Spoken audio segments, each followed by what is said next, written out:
La muy santa Trinosofía.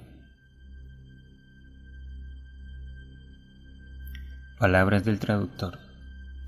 Este libro me fue entregado en fotocopia hace más de 25 años atrás por un amigo que se fue a vivir a París, y de acuerdo a lo que él me indicaba, este libro está basado en el único manuscrito conocido del conde de Saint-Germain, y en caso de ser así, el valor esotérico del mismo sería inapreciable.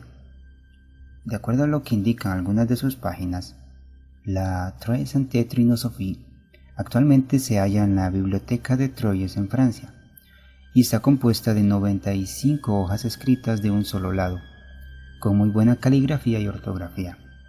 El francés usado es culto y muchas páginas tienen imágenes bien dibujadas y espléndidamente coloreadas. Contiene por otra parte numerosos símbolos y números jeroglíficos, figuras y símbolos mágicos, palabras en idiomas antiguos, tales como el persa, griego, sirio, hebreo, árabe y caracteres cuneiformes. Se dice que este texto estuvo en manos del conde Alejandro Cagliostro, quien lo llevó consigo a Roma. Pasó después a poder de un general del ejército de Napoleón llamado Mecena, para ser comprado luego a muy bajo precio por la biblioteca de Troyes. Considero que el texto tiene un alto contenido alquímico. Los colores a los que se hace referencia a lo largo del texto lo demuestran, y solo espero que pueda servir a aquellos que se encuentran en el camino de la transformación interior.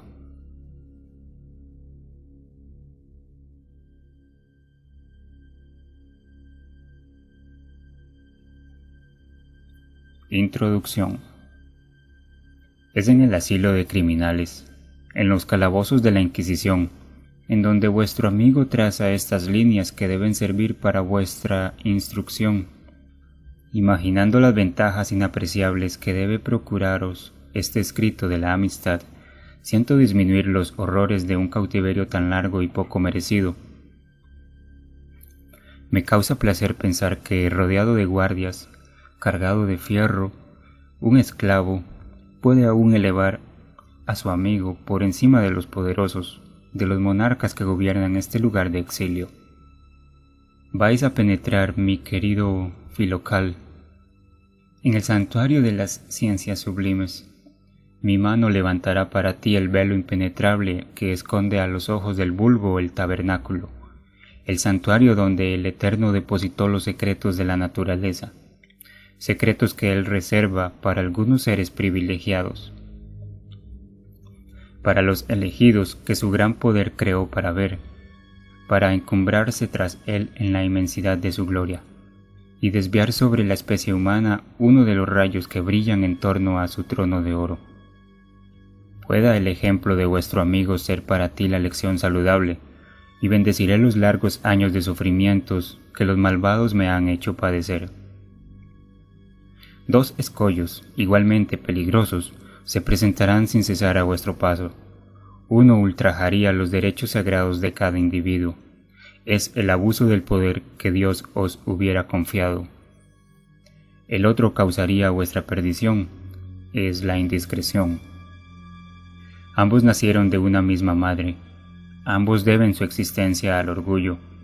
La debilidad humana los alimenta. Están ciegos. Su madre los conduce. Con su ayuda, estos 2 monstruos llevan su aliento impuro aún a los corazones de los elegidos de lo alto. Desgraciado aquel que abusa de los dones del cielo para servir a sus pasiones.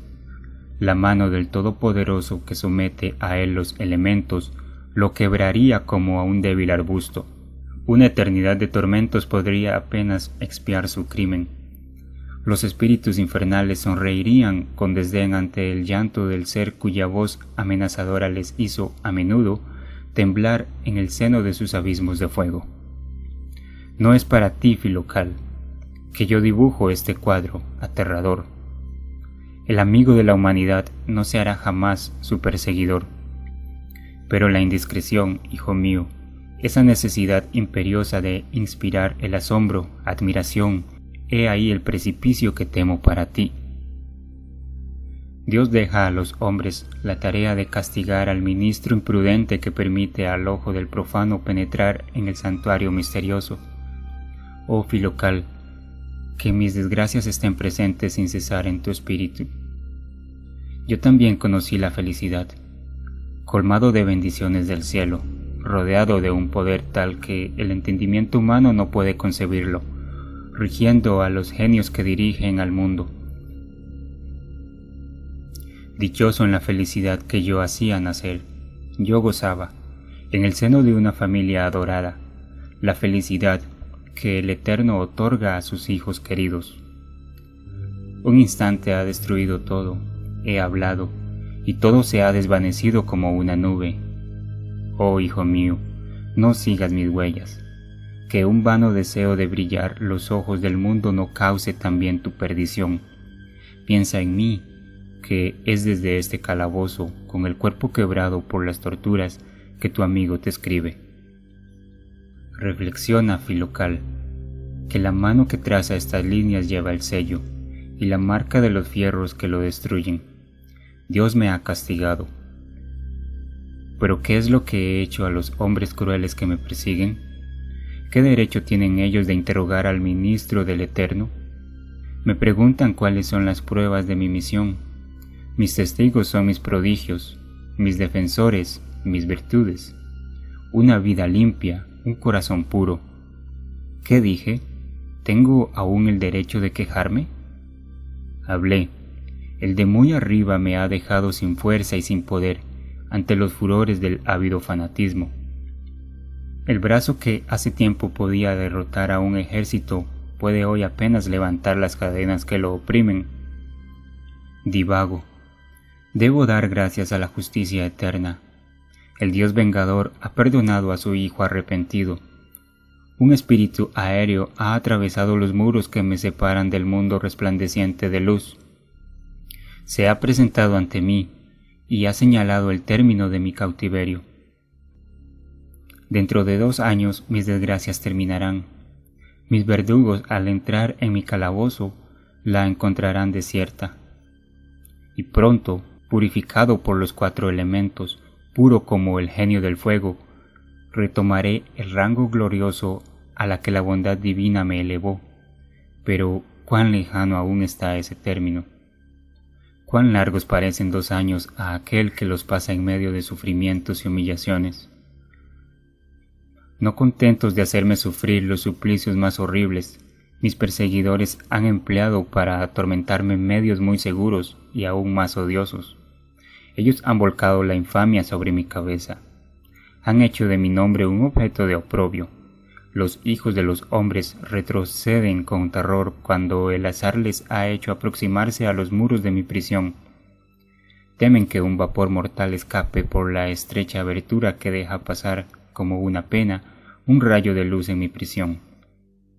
Oh Filocal, este es el golpe más cruel con que ellos me pudiesen abrumar.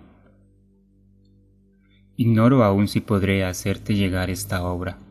Juzgo las dificultades que tendré para hacerlo salir de este lugar de tormento, a través de aquellos que me ha sido necesario vencer para poder terminarlo. Privado de todo auxilio, yo mismo he compuesto los agentes que me eran necesarios, el fuego de mi lámpara, algunas monedas, pocas sustancias químicas que escaparon de las miradas escrutadoras de mis verdugos.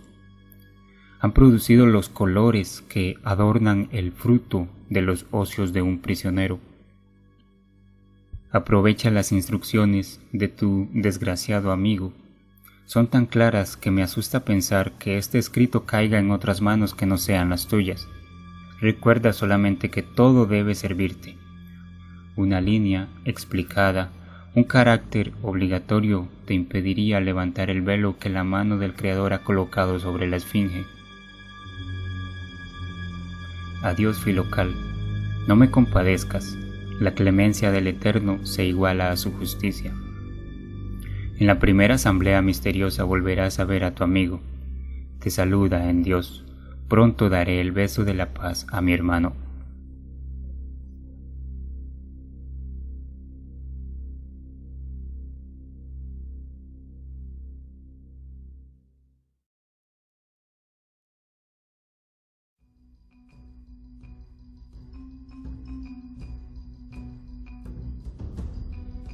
Capítulo primero.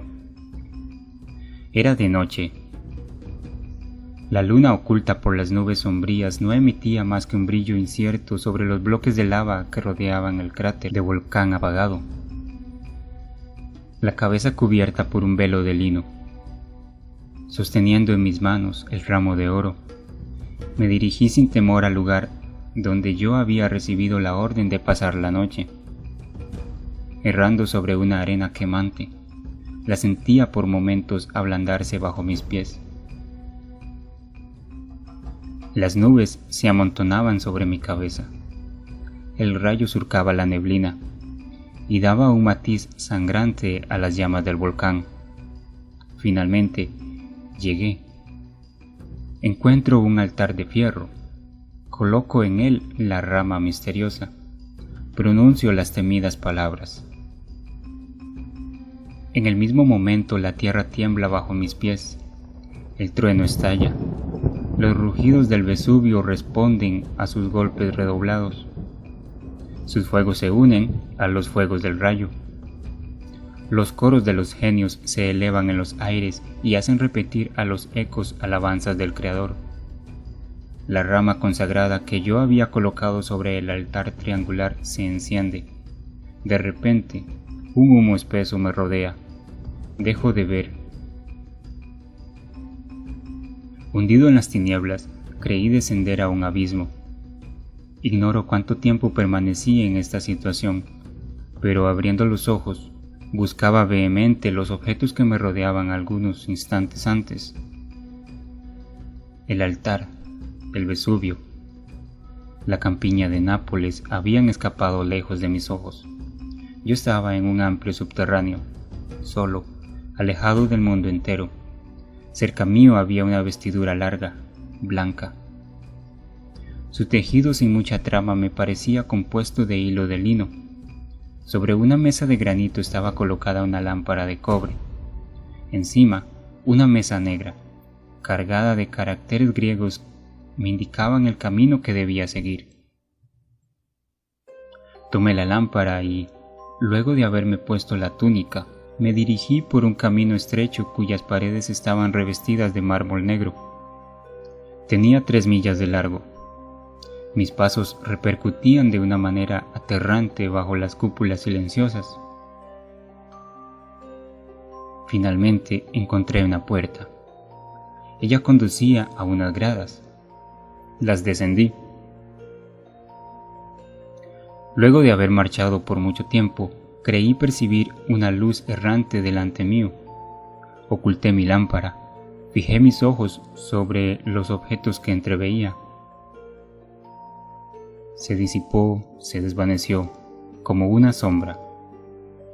Sin reproches sobre el pasado, sin temores sobre el futuro, continué mi ruta, la cual se volvía cada vez más penosa. Metido siempre dentro de estas galerías compuestas de bloques de piedra negra, no me atrevía a fijar el término de mi viaje subterráneo. Finalmente, después de una larga marcha, llegué a una plaza cuadrada. Una puerta se abría al medio de cada una de las 4 caras. Tenía 4 colores diferentes, y cada una estaba colocada en uno de los 4 puntos cardinales. Entré por la septentrional. Era negra. Aquella que se encontraba al frente era roja. La puerta del oriente era azul.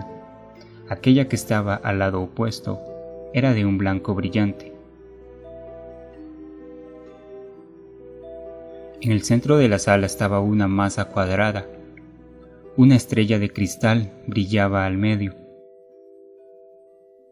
Se veía una pintura en la cara septentrional.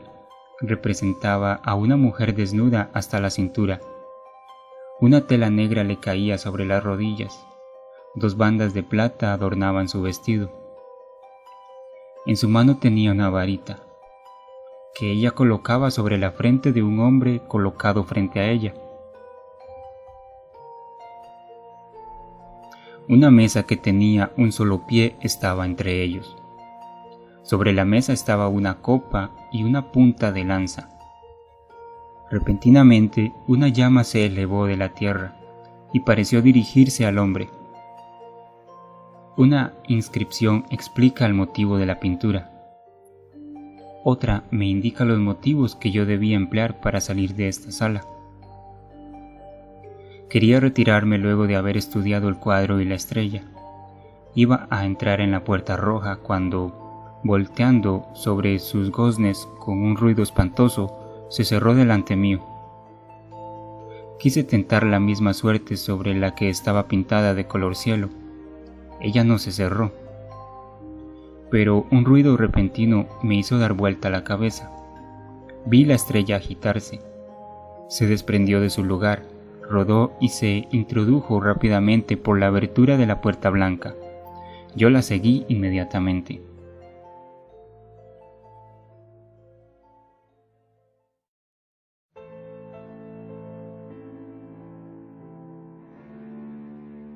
Capítulo 2. Un viento impetuoso se levantó. Tuve dificultades para conservar mi lámpara encendida. Finalmente una plataforma de mármol blanco se ofreció a mi vista. Llegué ahí subiendo 9 gradas. Llegando a la última, percibí una inmensa extensión de agua. Torrentes impetuosos se escuchaban a mi derecha. A la izquierda una lluvia fría mezclada de masas de granizo caía cerca mío. Observaba esta maravillosa escena, cuando la estrella que me había guiado por la gradería y que se balanceaba lentamente sobre mi cabeza, se zambulló en el remolino de agua.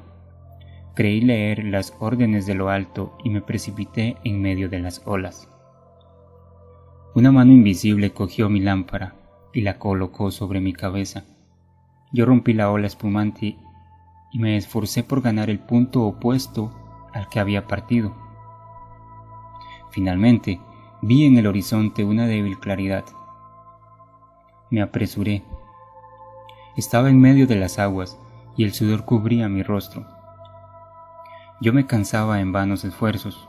Ahora la ribera que yo apenas podía percibir parecía alejarse delante mío a medida que avanzaba. Mis fuerzas me abandonaron. No temía a la muerte, pero sí a morir sin ser iluminado.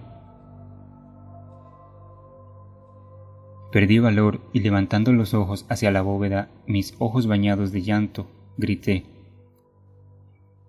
Indica judicium Deum et redimeme, propteo eloquium tum, vivificame. Señálame tu juicio y redímeme. Tu elección me vivificará. Apenas podía ya mover mis miembros fatigados.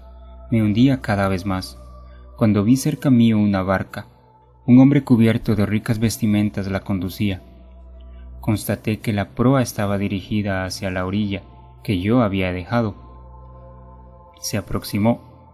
Una corona de oro brillaba sobre su frente. Vademe cum. Ven conmigo, dice él. Mecum principium in terris, instruamte in via aqua gradueris. Conmigo está el principio en la tierra, te instruiré en la vía hacia la graduación. Le respondí al instante: Bonum est sperare in Domino quam considere in principiibus. Bueno es esperar confiado en lo que creyese en el principio. En el mismo momento, la barca y el monarca se hundieron en el río. Una nueva fuerza pareció correr por mis venas. Conseguí lograr el objeto de mis fatigas. Me encontré en una playa sembrada de arena verde. Un muro de plata estaba delante mío. 2 láminas de mármol rojo estaban incrustadas en él. Me aproximé. Una estaba cargada de caracteres sagrados, la otra tenía grabada una línea de letras griegas. Entre las láminas había un círculo de fierro. 2 leones, el uno rojo y el otro negro, estaban asentados sobre nubes y parecían cuidar una corona de oro colocada encima de ellos. Se veía cerca del círculo un arco y 2 flechas. Leí algunos caracteres escritos sobre el flanco de uno de los leones. Apenas yo había conseguido observar estos emblemas diferentes cuando los leones desaparecieron conjuntamente con la muralla que los contenía.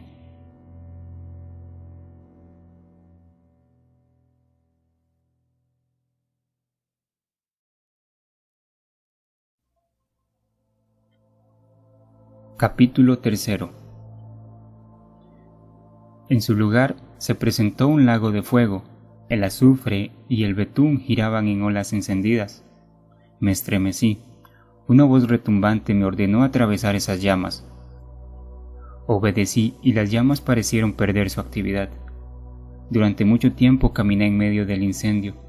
Cuando llegué a un espacio circular, contemplé el solemne espectáculo del cual la bondad del cielo me permitía participar. 40 columnas de fuego decoraban la sala en la que me encontraba. Un lado de las columnas brillaba con un fuego blanco nibio, la otra parecía estar en la sombra. Una llamarada negruzca la cubría.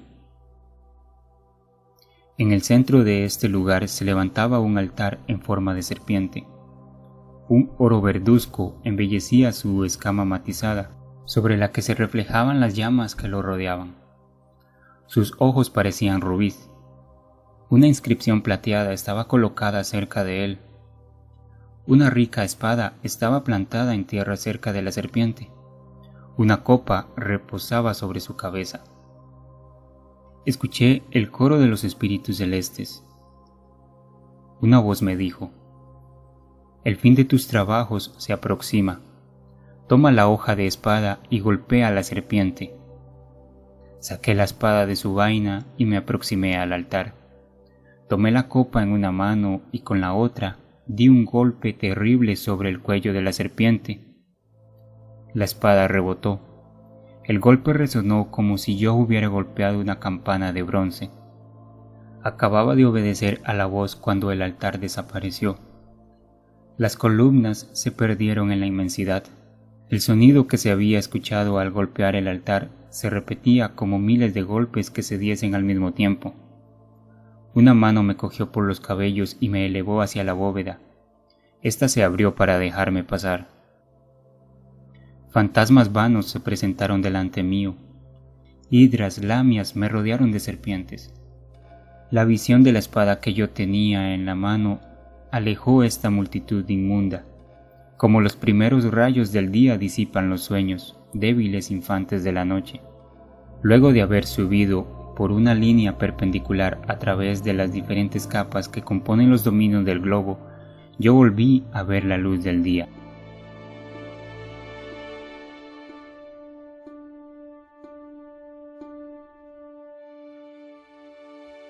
Capítulo 4. En cuanto llegué a la superficie de la Tierra, mi conductor invisible me llevó más rápidamente aún.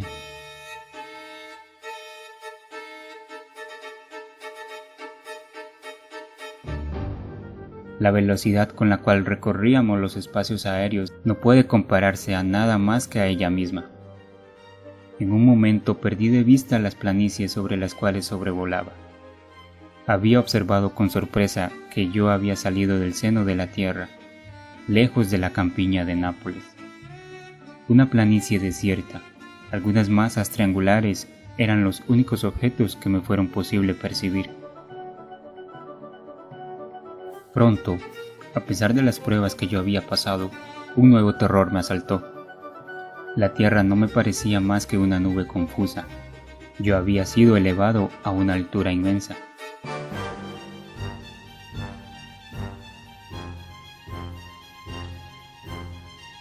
Mi guía invisible me abandonó. Comencé a descender durante bastante tiempo.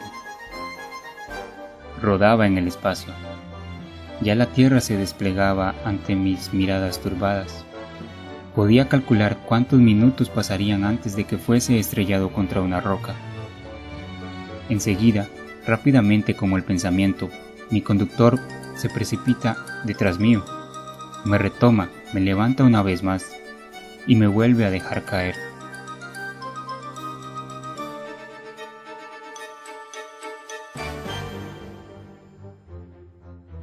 Finalmente, me eleva con él a una distancia inconmensurable. Yo veía unos globos rodar alrededor mío. unas tierras gravitar a mis pies. Repentinamente, el genio que me llevaba me toca los ojos. Perdí el sentido. Ignoro cuánto tiempo permanecí en este estado. Al despertar, me encontré acostado sobre un rico almohadón. Flores y aromas perfumaban el aire que respiraba. Una túnica azul, sembrada de estrellas de oro, había reemplazado la vestimenta de lino. Delante mío había un altar amarillo. Un fuego puro exhalaba sin que ninguna otra sustancia más que el mismo altar la alimentase. Caracteres negros estaban grabados en su base. A un lado había un cirio encendido que brillaba cual el sol. Por encima había un pájaro cuyos pies eran negros. El cuerpo de plata, la cabeza roja, las alas negras y el cuello de oro. Se agita sin cesar, pero sin utilizar sus alas. No podía volar más que cuando se encontraba en medio de las llamas. En su pico llevaba una rama verde. Su nombre es Hakim, sabio. La vela se denomina Muhasi, mezcla, alusión al fuego. Y el nombre del altar es Halaj. 4 inscripciones rodean estos diferentes emblemas. El altar, el pájaro y el cirio son símbolos de todo. Nada puede hacerse sin ellos. Ellos mismos son toda cosa que es buena y grande.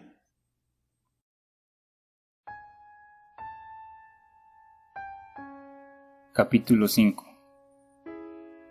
Me di la vuelta y vi un palacio inmenso. Su base reposaba en nubes. Mármoles componían su masa. Su forma era triangular. 4 pisos de columnas se levantaban las unas sobre las otras. Una bola dorada terminaba este edificio. La primera hilera de columnas era blanca, la segunda negra, la tercera verde, la última de un rojo brillante. Luego de haber admirado estas obras de artistas eternos, quise retornar al lugar donde estaban el altar, el pájaro y la vela.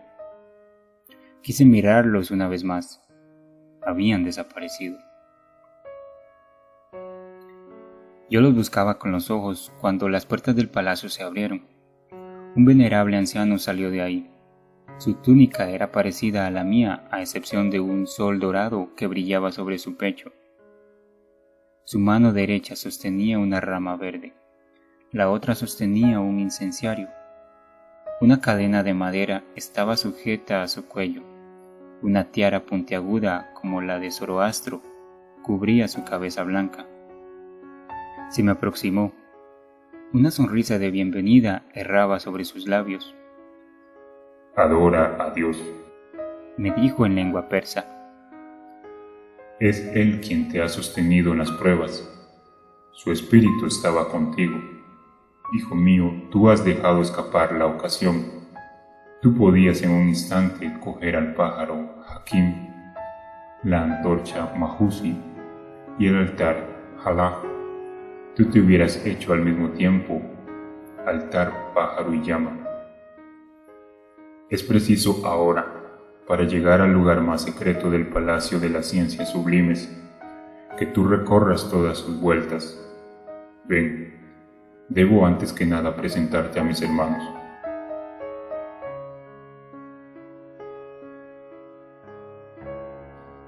Me tomó de la mano y me introdujo en una amplia sala. Los ojos vulgares no pueden concebir la forma y la riqueza de los adornos que la embellecían. 360 columnas la rodeaban por todas partes.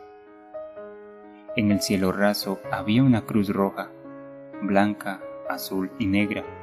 Una argolla de oro la sostenía. En el centro de la sala había un altar triangular compuesto de 4 elementos. Sobre 3 de sus puntas estaban posados el pájaro, el altar y la vela. Han cambiado el nombre. Me dijo mi guía. Aquí denominamos al pájaro Aspirna, que significa diligentemente. Al altar Kahena, que es una forma caldaica de sacerdote. y a la antorcha Nefirit. La sala es llamada Hadala, o cámara nupcial. el altar triangular Atanor, horno o brasero alquímico. Alrededor del altar estaban 81 tronos. Se subía a cada uno de ellos por 9 gradas de altura desigual, cubiertas por alfombras rojas. Mientras examinaba los tronos, se hizo escuchar el sonido de una trompeta. Antes del ruido de las puertas de la sala Ajalaj se abrieron para dejar pasar a 79 personas, todas vestidas como mi guía. Ellas se aproximaron lentamente y se sentaron sobre los tronos. Mi guía se mantuvo de pie cerca mío. Un anciano que se distinguía de sus hermanos por un manto de púrpura con bordes que estaban cargados de caracteres bordados, se levantó. Mi guía, tomando la palabra en lengua sagrada, dijo: He aquí uno de nuestros hijos, que Dios desea ser tan grande como a sus padres, que la voluntad del Señor se cumpla. Respondió el anciano dirigiéndose a mí. Hijo mío, que tu tipo de pruebas sea cumplido. Te resta hacer grandes viajes. De ahora en adelante te llamarás el Tam, o el alimento. Antes de recorrer este edificio, 8 de mis hermanos y yo te haremos cada uno un presente. Se acercó a mí y me dio conjuntamente, con el beso de paz, un cubo de tierra gris. Se le denomina Humam, o ceniza o lava de volcán.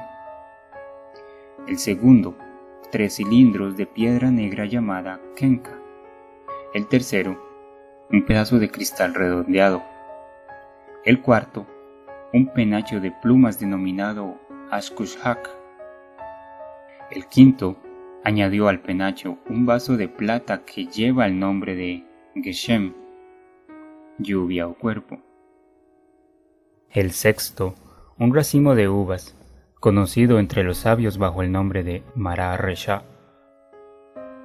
El séptimo me presentó una figura de pájaro parecido por la forma a Yod-Hebau, pero no tenía sus colores brillantes, era de plata.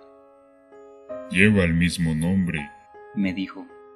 Depende de ti de darle las mismas virtudes. El octavo me donó un pequeño altar que se parecía también al altar Nefrit. Finalmente, mi guía puso en mi mano una antorcha compuesta como el mará, con partículas brillantes, pero estaba apagada. Depende de ti, añadió, de otorgarle las mismas virtudes. Reflexiona sobre estos dones. Me dijo luego el jefe de los sabios.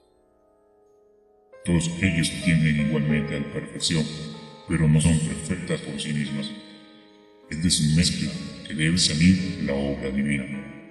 Ten en cuenta, además, que todos carecen de valor, si no las empleas siguiendo el orden en el que te han sido dados. El segundo, que sirve para utilizar el primero, no sería más que una materia bruta, sin calor, sin utilidad, si no tuviese el auxilio de aquel que viene después de él. Guarda cuidadosamente los presentes que has recibido e inicia tus viajes luego de haber bebido de la copa de la mira. Me presentó luego en una copa de cristal un líquido brillante y azafranado. Su gusto era delicioso y exhalaba un perfume exquisito.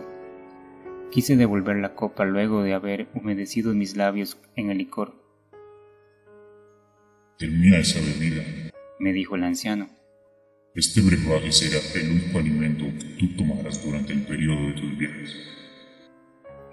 Obedecí y sentí que un fuego divino recorría todas las fibras de mi cuerpo. Era más fuerte, más valiente. Mis facultades, inclusive las intelectuales, parecían haber redoblado. Me apresuró a dar el saludo de los sabios a la augusta asamblea que yo iba a dejar, y por órdenes de mi guía me dirigí a una larga galería que se encontraba a mi derecha.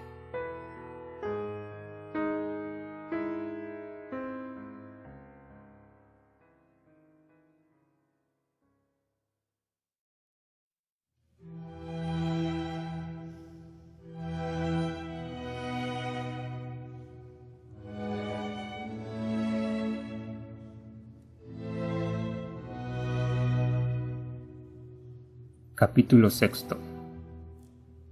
A la entrada de la galería en la que me encontraba, había una palangana de acero, la cual, al acercarme, se llenó de un agua pura como el cristal, que se purificaba sobre una arena blanca y fina. La palangana era ovalada y estaba sostenida sobre 3 pies de bronce. Una lámina negra incrustada sobre el lado que miraba a la puerta contenía algunos caracteres. Cerca a la palangana había un velo de lino, y sobre ella 2 columnas de mármol verde soportaban una placa de mármol redonda.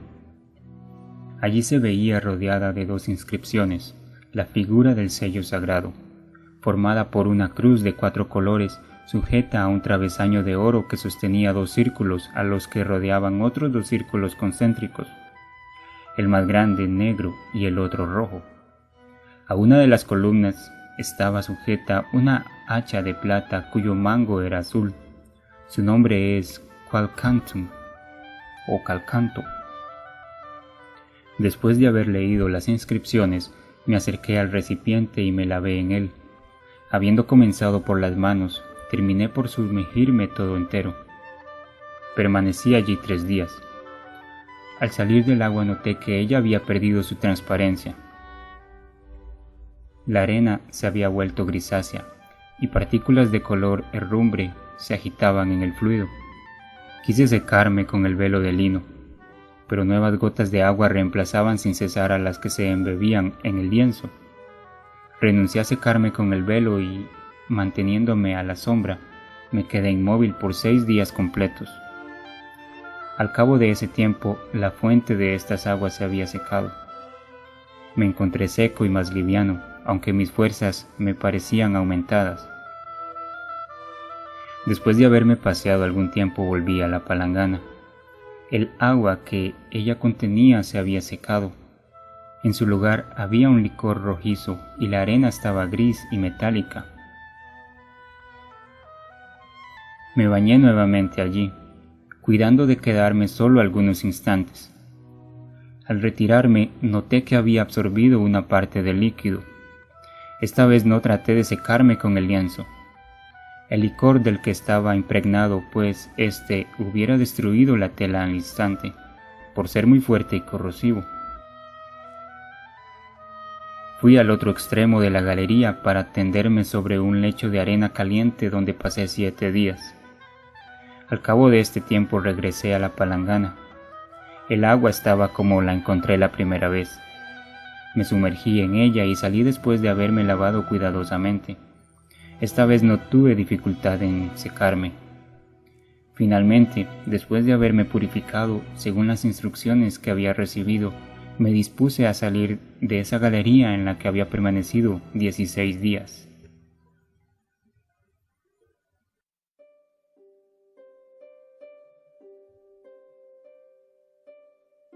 Capítulo séptimo. Dejé la galería por una puerta baja y estrecha y entré en un aposento circular, cuyo artesanado era de madera de fresno y sándalo.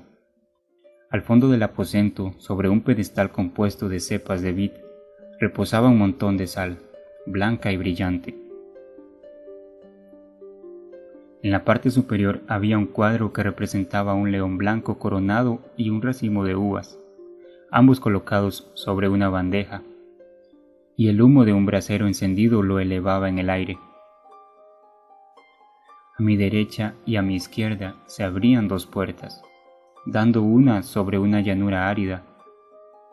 Un viento seco y ardiente reinaba allí en todo tiempo. La otra puerta se abría sobre un lago, al extremo del cual se percibía una fachada de mármol negro. Yo me acerqué al altar y tomé en mis manos la sal blanca y brillante que los sabios llaman Marab Resba, y froté con ella mi cuerpo haciendo que me penetrase, y después de haber leído los jeroglíficos que acompañaban al cuadro, me dispuse a dejar esta sala. Mi primer propósito fue salir por la puerta que daba a la planicie, pero como un vapor ardiente salía de allí, preferí el camino opuesto. Tenía la libertad de elegir, con la condición, sin embargo, de no abandonar el camino que yo hubiera tomado. Me decidí a atravesar el lago. Sus aguas eran sombrías y estancadas. Percibí claramente a una cierta distancia un puente llamado Vaz, que puede significar coraje, pero preferí atravesar el lago. Antes de tomar el largo camino que me hubiera visto obligado a recorrer para llegar al puente siguiendo las sinuosidades de una orilla sembrada de rocas. Entré en el agua que era tan espesa como el cemento. Me di cuenta que era inútil nadar, ya que por todas partes mis pies encontraban el fondo. Caminé en el lago durante 13 días. Finalmente llegué a la otra orilla.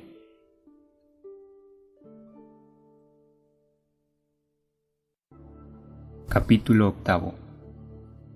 La tierra era de un color oscuro como el agua por la que había viajado.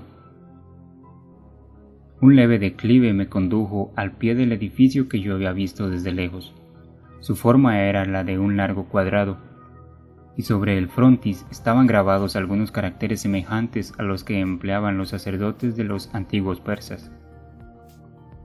El edificio entero estaba construido de basalto negro sin pulir. Las puertas, que eran de madera de ciprés, se abrieron para dejarme pasar. Un viento cálido y húmedo se levantó repentinamente y me empujó rápidamente hasta el centro de la sala. Al mismo tiempo cerró las puertas tras mí. Me encontré en la oscuridad. Poco a poco mis ojos se acostumbraron a la poca luz que reinaba en ese recinto, y pude distinguir los objetos que me rodeaban. La bóveda, las paredes, el piso de la sala eran negros como el ébano. 2 cuadros pintados sobre el muro llamaron mi atención. Uno representaba un caballo parecido al que los poetas nos describen que causó la ruina de Troya. De sus flancos, entreabiertos, salía un cadáver humano. La otra pintura ofrecía la imagen de un hombre muerto desde hacía largo tiempo. Los viles insectos de la putrefacción se agitaban sobre su rostro y devoraban la sustancia que los había hecho nacer. Uno de los brazos descarnados de la figura muerta dejaba ya ver los huesos. Colocado cerca del cadáver, un hombre vestido de rojo se esforzaba por levantarlo. Una estrella brillaba sobre su frente. Borceguíes negros cubrían sus piernas. 3 láminas negras cubiertas de caracteres de plata estaban colocados arriba, entre los cuadros, y debajo de ellos. Los leí y me ocupé en recorrer la sala donde debía pasar 9 días. En el rincón muy oscuro había un montón de tierra negra, fértil, rica y saturada de partículas animales. Quise tomar un poco y una voz estrepitosa como el sonido de una trompeta me lo prohibió. Solo hace 87 años que esta tierra está colocada en esta sala, me dijo la voz. Cuando hayan pasado otros 13 años, tú y los otros hijos de Dios podrán usarla. La voz cayó, pero los últimos sonidos vibraron largo tiempo en ese templo del silencio y de la muerte. Después de haber permanecido allí el tiempo prescripto, salí por la puerta opuesta a aquella por la que había entrado. Vi nuevamente la luz, pero ella no era lo suficientemente viva alrededor de la sala negra como para cansar mis ojos habituados a la oscuridad. Vi con extrañeza que para llegar a los otros edificios me era necesario atravesar un lago más extenso que el primero. Caminé en el agua durante 18 días. Recordé que en la primera travesía las aguas del lago se volvían más negras y más espesas a medida que yo avanzaba.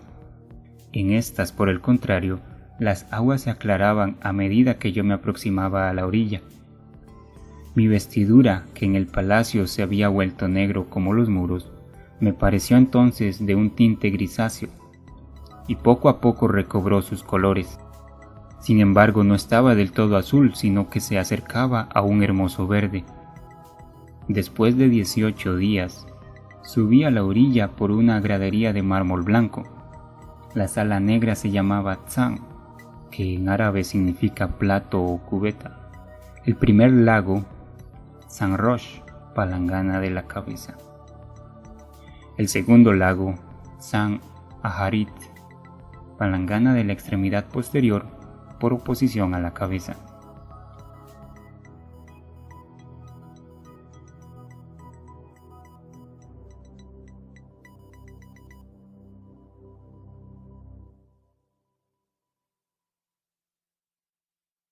Capítulo 9. A cierta distancia de la orilla, un suntuoso palacio elevaba en los aires sus columnas de alabastro. Sus diferentes partes se juntaban por pórticos color de fuego. Todo el edificio era de una arquitectura liviana y aérea. Me acerqué a las puertas. Sobre el frontis estaba representada una mariposa. Las puertas estaban abiertas. Entré. Todo el palacio consistía en una sola sala. 3 filas de columnas la rodeaban. Cada fila estaba compuesta por 27 columnas de alabastro.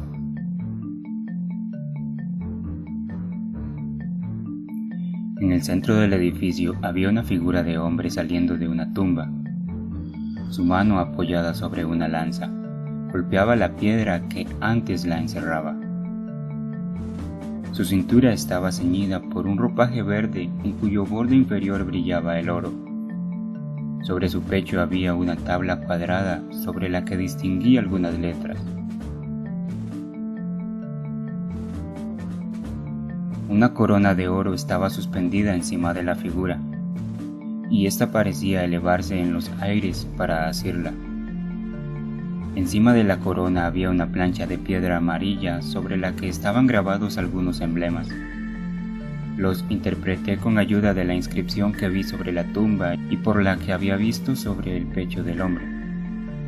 Permanecí en esta sala llamada Balsam, que significa bálsamo, el tiempo necesario para contemplar en ella todos sus contornos, y salí de allí con la intención de llegar a través de una vasta llanura a una torre que distinguí a una distancia bastante grande.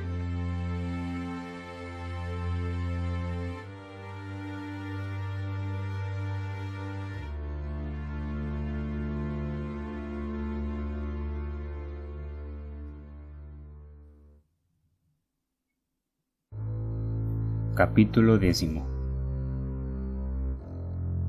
Apenas había abandonado las gradas del palacio y vi revolotear delante de mí un pájaro semejante a Aspirna, pero este tenía 2 alas de mariposa además de las suyas.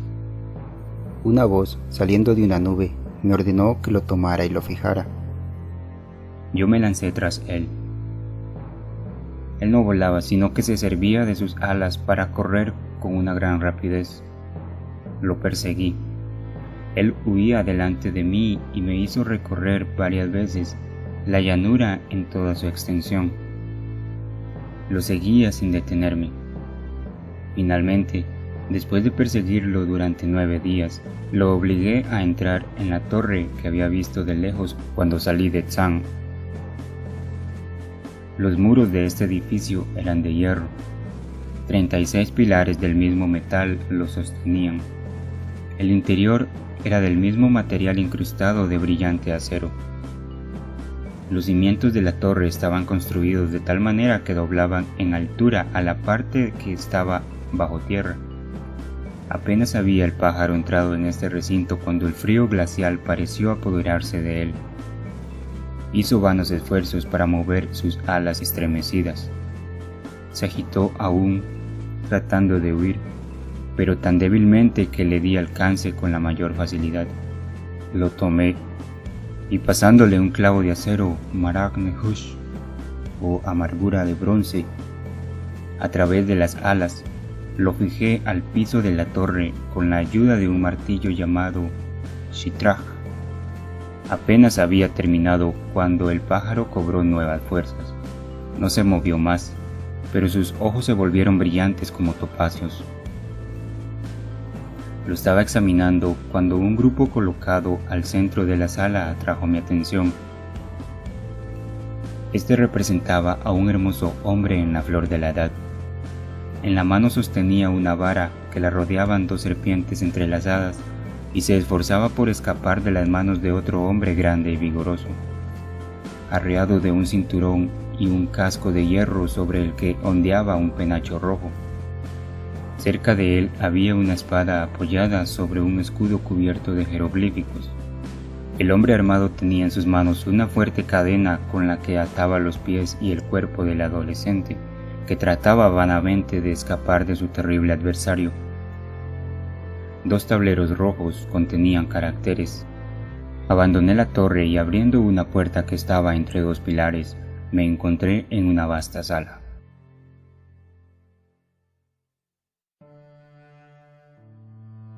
Capítulo 11. La sala en la que acababa de entrar era perfectamente redonda.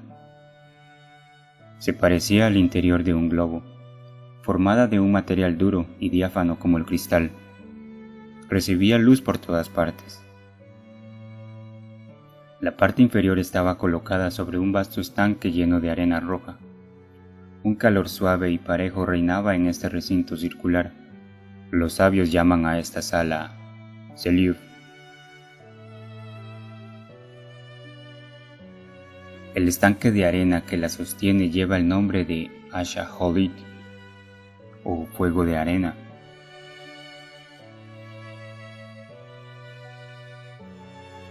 Yo miraba con extrañeza ese globo de cristal cuando un nuevo fenómeno excitó mi admiración.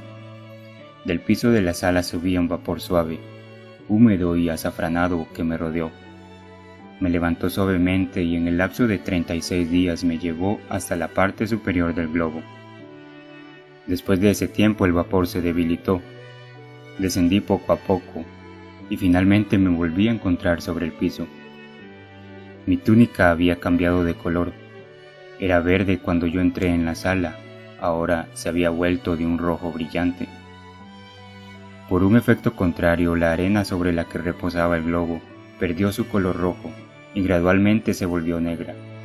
Permanecí aún 3 días en la sala después del fin de mi ascensión.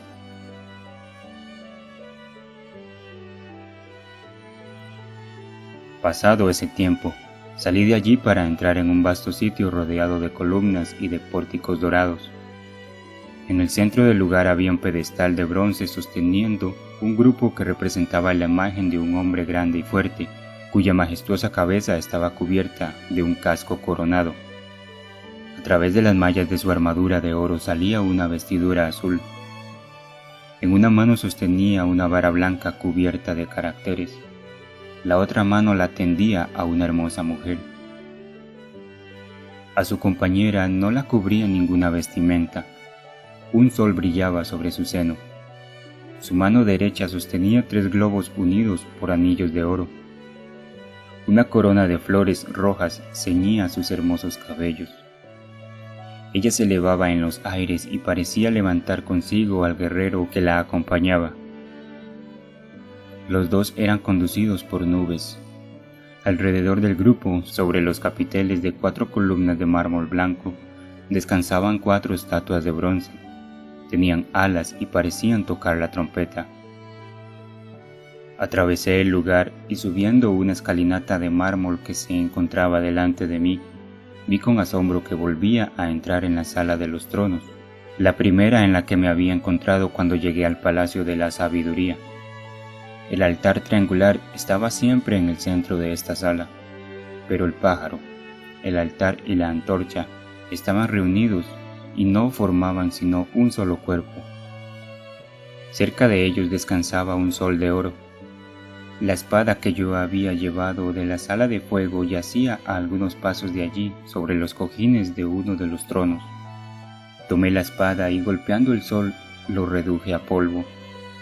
Luego lo toqué y cada molécula se transformó en un sol de oro semejante a aquel que yo había roto. «La obra es perfecta», exclamó al instante una voz fuerte y melodiosa. A ese grito los hijos de la luz se apresuraron a reunirse conmigo. Las puertas de la inmortalidad me fueron abiertas. La nube que cubre los ojos de los mortales se disipó. Yo vi, y los espíritus que presiden los elementos me reconocieron como su maestro.